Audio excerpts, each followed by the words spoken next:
राधे राधे प्यारे भक्तों, श्याम सदा शिव चैनल में आप सभी का स्वागत है। आज हम आपके लिए लेकर आए हैं नाग पंचमी की कहानी। आइए सुनते हैं।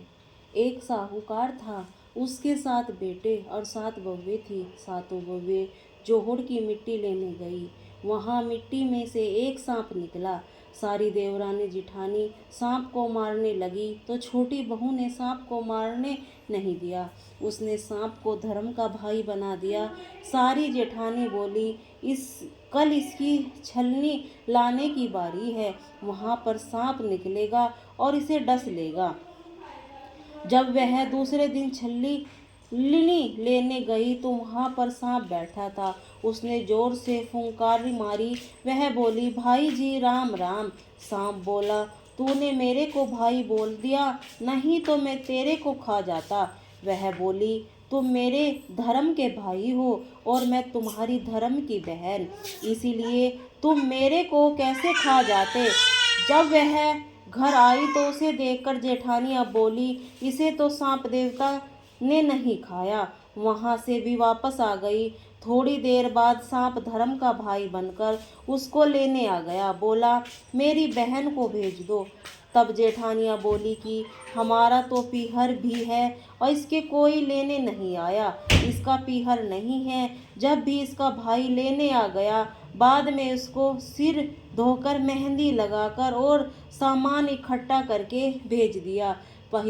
पीहर पहुंचकर सांप की माँ ने उसकी खातिरदारी की। एक दिन उसकी पड़ोसन ने लड़ाई हो गई। उसका धर्म का भाई माँ से बोला कि अब बहन को ससुराल भेज दो। फिर उसे बहुत सारा धन देकर भेज दिया।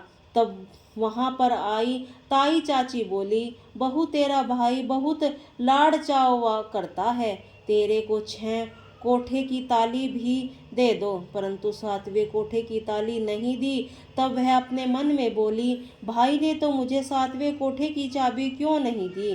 तब भाई बोला कि अगर तू 7वें कोठे की ताली लेगी तो तू पछताएगी। परंतु वह बोली कि मैं तो लूंगी। तब उसने चाबी लेकर खोलकर देखा कि एक बूढ़ा अजगर सांप बैठा है। अजगर ने उसको देखकर फुकार मारी तो वह बोली, बाबा जी राम राम। अजगर बोला, तूने मुझे बाबा जी कहकर बुलाया, नहीं तो मैं तुझे खा जाता। यह बोली, खाते कैसे, मैं तुम्हारी धर्म की बेटी हूँ और तुम मेरे धर्म के पिता की बाद में बहुत सारा धन दौलत लेकर अपनी ससुराल आई। सारी जेठानियाँ बोली कि अपना तो वो पीहर था, तब भी बाप भाई लेने नहीं आया। इसका पीहर नहीं था, तब भी ये बहुत सारा धन दौलत लेकर आई है। दूसरे दिन उसके बच्चे ने अनाज का बोरा गिरा दिया।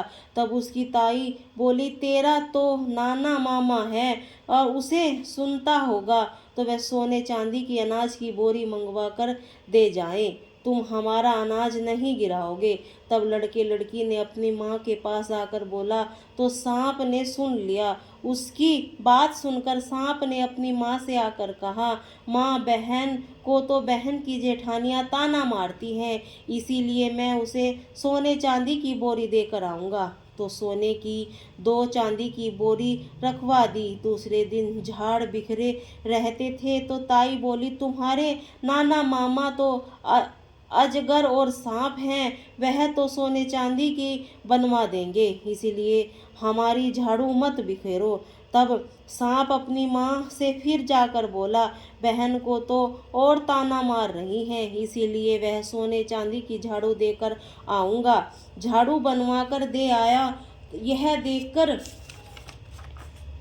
जेठानी ने ताना मारने बंद किए। तब जेठानी ने राजा से जाकर कहा, हमारी देव रानी के पास तो 9 लखा हार है, उससे क्या अच्छा लगेगा, वह तो रानी को अच्छा लगेगा। उसने साहूकार के बेटे की बहू को बुलाया, कहा, वह हार तेरे को अच्छा नहीं लगेगा, क्योंकि वह हार मेरी रानी को दे दो। उसने हार निकालकर रानी को दे दिया और मन ही मन बोली, यह हार मेरे गले में रहे तो हार रहे, रानी के गले में नाग बन जाए। और हार देकर जाने लगी।